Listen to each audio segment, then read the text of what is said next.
أنا بديت في بداية حياتي مع قصة النجاح أو قصة مع الطيور بالذات. كنت مربي أساس في البداية، كنت مربي للطيور.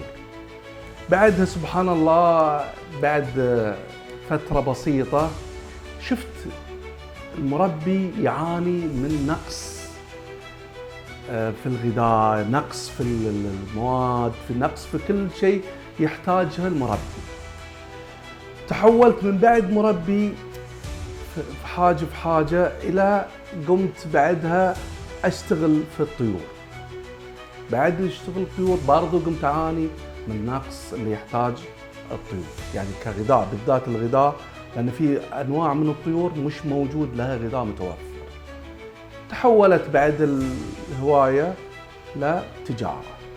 تجارة يعني أول ما بديت نقص، يعني في بعض الطيور اللي كنت وفرت لها الغذاء هو طائر اسمه لوري. لوري ذا الناس تحب انك يعني تجنيه او تربيه، بس مش موجود له غذاء. بعد هالفترة قمت اجيب يعني استورد غذاء عشان اكتفاء للمربين انهم يريدون يربون الطيور بالشكل الصحيح ويجنون ويكون عندهم، يعني زي ما تقول احنا مع بعض نحافظ على الهواية بالمستوى الصحيح والصحي.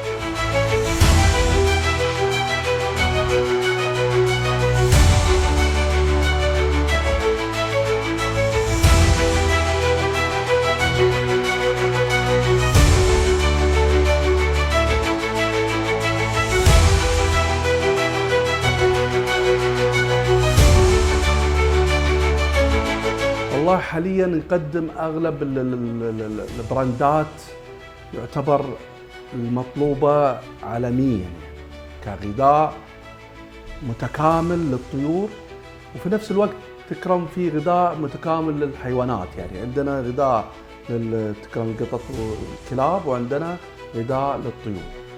يعني احنا الحين نتكلم عن غذاء مثلا حاليا على اسم اكل مركب او اكل بلت مركب يكون متكامل ومتوازن للطيور، اللي هو من شركة ما شاء الله سيتاكوس.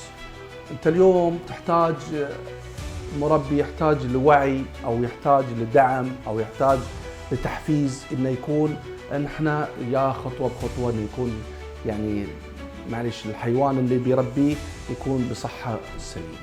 بعدها انتقلنا لمكملات غذائية يكتمل فيها اللي هو الموضوع بالنسبة للمربي، يعني غذاء صحيح، مكملات غذائية، ويكون الأمور بالنسبة لها كل شيء تمام.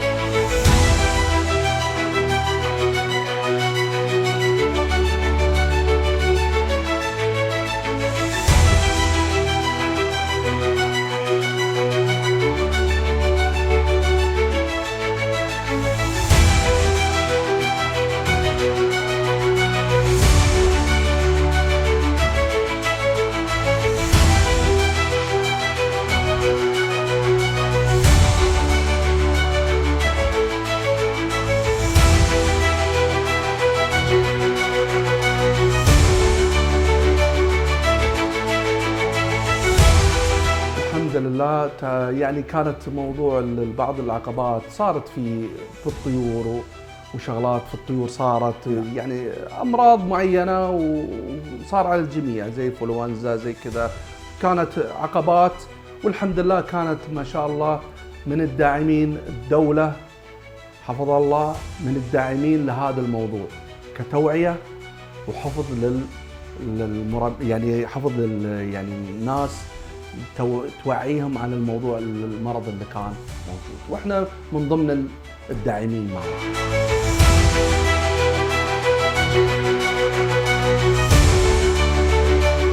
حاليا احنا ناخذ او التميز بالنسبه لنا، اول من احنا اشتغلنا في المجال هذا او توسعنا، ركزنا على كم نقطة نشتغل عليها. يعني كان يعني بما معناه أنا اليوم مو أفكر كإنسان ربحي وفي نفس الوقت إني تاجر، لا أفكر بالجهتين، إني أنا انسان ربحي، واوصل للمربي او اوصل للشخص اللي بيقتني مني الغذاء ولا بيقتني يكون بالشكل الصحيح. يعني انا ما قاعد اخذ بس ربح وخلاص لا، انا اجيب له براندات شيء معروف يكون لها يعني مثلا خبره او شيء في السوق فتره طويله، يعني على اساس اني انا اوصل اللي يجي محلي او يجي ياخذ من عندنا ياخذ شيء مميز.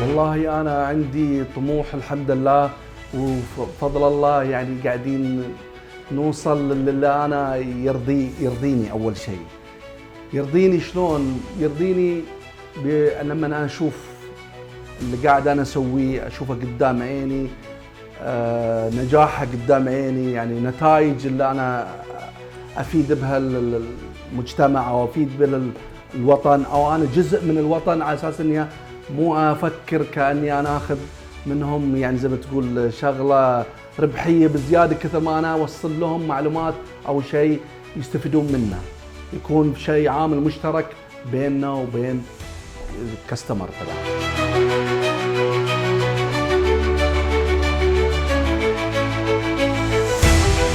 والله كلمه شكر كلمه قليله، يعني احنا الحمد لله يعني شو اقول لك، عشت لا وصلت هالعمر ما شاء الله.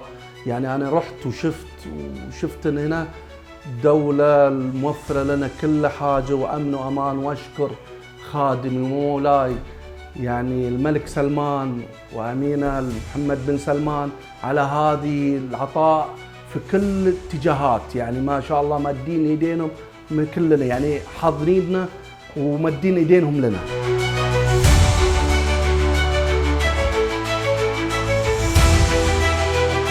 والله انا اللي قاعد اشوفه 2030 يعني اشكر عليها، اشكر على التقدم المزدهر اللي احنا قاعدين نشوفه ملحوظ، واللي قاعدين احنا يعني زي ما تقول نعيشه مع بعض، يعني يوم بيوم، يعني كأنه ما شاء الله عشناه من بعد، يعني جيل لجيل. يعني الفترة الأخيرة ما في شيء سريع، تطور سريع، كل شيء ما شاء الله الكتروني، كل شيء الدمج، كل حاجة دي سهلت علينا حاجات كثيرة بالنسبة لشغلنا.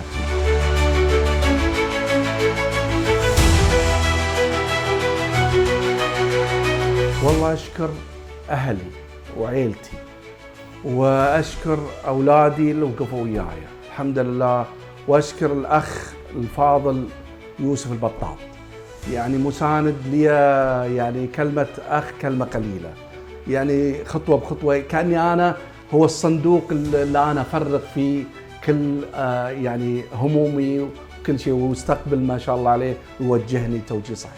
والله أنصحه يكون الدولة ما شاء الله ماد يدينها بكل الاتجاهات، دعم وكل حاجة، بس يبونه يعني كشاب يعني زي ما تقول يكون طموح ولا يحبط ولا اصلا لا يكون يجلس مع الناس اللي عندهم احباط، يكون لا، يكون يشوف مع الرؤية توضح لنا رؤية تقدم، ازدهار. يعني اللي نشوفه احنا ما شاء الله ما شاء الله في اشياء سهلت علينا الدولة، سهلت علينا كل الامور، صارت كلها اونلاين، صارت كل شيء بالنسبة لنا شيء مميز. يعني احنا اليوم قاعدين نشوف نفسنا ان احنا دولة ما شاء الله مميزين، يعني بكل شيء نخلصه، في ما يحتاج لا نروح ولا نجي، كل شيء نقدر نخلصه.